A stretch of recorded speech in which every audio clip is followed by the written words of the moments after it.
Kikosi cha Simba mara baada ya kupata sare katika mchezo wa dabi ya Kariakoo dhidi ya watani wao Young Africans, leo hii wanatarajiwa kushuka dimbani katika uwanja wa Meja Jenerali Samuyo wakiwakaribisha Biamba B19 katika mchezo wa CRDB Confederation Cup. Habari mbaya kwenye kikosi hiko ni kukosekana kwa wachezaji wake wawili ambao wanaongoza safu ya ushambuliaji.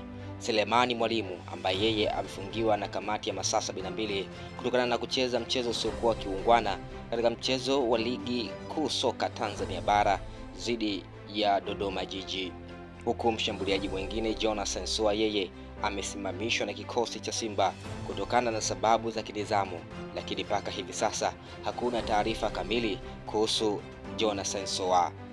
Hivyo kikosi cha Simba eneo lake la ushambuliaji linatarajiwa kuongozwa na Baraka Mwangosi, huku hofu ikionekana kutanda juu ya ubora wa Mwangosi.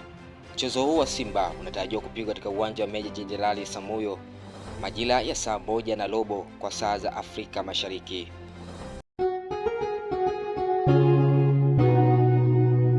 Kasako Media, tunaangazia maisha, tunaandika kesho.